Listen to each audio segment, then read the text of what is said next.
ঈদুল আজহার টানা ৭ দিনের সরকারি ছুটি শেষে খুলেছে অফিস, আদালত ও ব্যাংক বিমা প্রতিষ্ঠান। প্রশাসনের প্রাণকেন্দ্র সচিবালয়ে আবার চিরচেনা কর্মচাঞ্চল্য ও ব্যস্ততা ফিরে এসেছে। ছুটি শেষে প্রথম কর্মদিবসে সকাল ৯টার দিকে সচিবালয়ে নিজ কার্যালয়ে প্রবেশ করেন প্রধানমন্ত্রী তারেক রহমান। সরকার প্রধান অফিসে পৌঁছালে তাকে স্বাগত জানান মন্ত্রিপরিষদ সচিব সহ প্রশাসনের ঊর্ধ্বতন কর্মকর্তারা। এরপর তিনি নিয়মিত দাপ্তরিক কার্যক্রমে অংশ নেন। সচিবালয়ের কর্মকর্তা ও কর্মচারীদের সাথে কথা বলে জানা গেছে, গ্রামের বাড়িতে ঈদ কাটানোর আনন্দ মনে নিয়ে তারা রাজধানীতে ফিরেছেন। কর্মদিবসের প্রথম দিনে কাজের পাশাপাশি সহকর্মীদের সাথে কুশল ও ঈদ শুভেচ্ছা বিনিময় চলছে। দিনটি বেশ আনন্দ ও উৎসব মুখর পরিবেশে কাটবে বলেই প্রত্যাশা তাদের।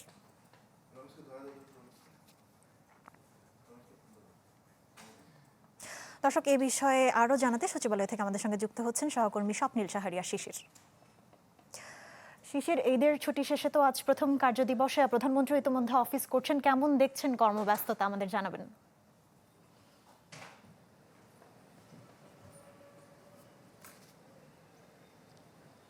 সামিয়া, পবিত্র ঈদুল আজহা উপলক্ষে গত ২৫ তারিখ থেকে সরকারি ছুটি শুরু হয়েছিল এবং সেই টানা ৭ দিনের সরকারি ছুটি গতকাল অর্থাৎ ৩১ মে সেটি শেষ হয়েছে। আজকেই সেই হিসাবে প্রথম কর্মদিবস সরকারি অফিস, আদালত, ব্যাংক বিমা সহ পুঁজিবাজার এবং অন্যান্য আর্থিক প্রতিষ্ঠান যেগুলো রয়েছে সেগুলো কিন্তু আজকে খুলেছে এবং এই প্রথম কর্মদিবসেই সচিবালয়ে কর্মচাঞ্চল্য ফিরেছে। সকাল ৯টায় অর্থাৎ নির্ধারিত যে অফিস সময় তার মধ্যেই সচিবালয়ের কর্মকর্তা কর্মচারীরা বিভিন্ন মন্ত্রণালয়ে যারা রয়েছেন তারা প্রবেশ করেছেন এবং নিজ নিজ কাজে তারা যোগ দিয়েছেন। এবং যেটি এরই মধ্যে আপনি দর্শকদেরকে জানাচ্ছিলেন যে প্রিয়জনের সাথে যে ঈদ কাটিয়ে আসার আনন্দ, সেই আনন্দের রেশ মনে নিয়েই তারা কাজে ফিরেছেন এবং প্রথম দিনের এই প্রথম কর্মদিবস সেটি সহকর্মীদের সাথে ঈদ শুভেচ্ছা বিনিময় এবং অন্যান্য কাজের পাশাপাশি একসাথেই চলবে, এরকমটি কিন্তু সচিবালয়ের কর্মকর্তা কর্মচারীরা আমাদেরকে জানিয়েছেন।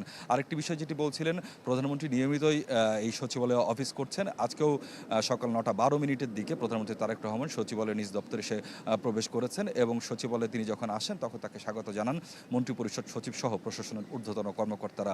এবং বেশ কিছু কর্মসূচি আজকে প্রধানমন্ত্রী তারেক রহমানের রয়েছে। আমরা জানতে পেরেছি কিছুক্ষণের মধ্যেই খুলনা সিটি কর্পোরেশনের যিনি প্রশাসক রয়েছেন তিনি প্রধানমন্ত্রী তারেক রহমানের সাথে একটি বৈঠকে অংশ নেবেন। পরবর্তীতে যুব ও ক্রীড়া মন্ত্রণালয় এবং সংস্কৃতি মন্ত্রণালয় প্রধানমন্ত্রীর সাথে তাদের একটি আলোচনা সভা রয়েছে এবং দুপুরের দিকে ফার্মাসিউটিক্যালস ইন্ডাস্ট্রির উন্নয়নে কী করণীয় সেই বিষয়ে নির্ধারণ নিয়ে একটি সভা রয়েছে। এছাড়াও বেশ কিছু সৌজন্য সাক্ষাতের কর্মসূচিও কিন্তু প্রধানমন্ত্রী তারেক রহমানের রয়েছে আজকে। তো সব মিলিয়ে সচিবালয়ে আসলে প্রথম কর্মদিবসে একটি কর্মব্যস্ত দিন পার করছে। সামিয়া। শিশির, আপনাকে ধন্যবাদ। আমরা সচিবালয় থেকে জানছিলাম আমাদের সহকর্মী স্বপ্নীল সাহারিয়া শিশিরের কাছ থেকে। RICL TMX, যুগের পর যুগ স্থাপনা থাকে মজবুত।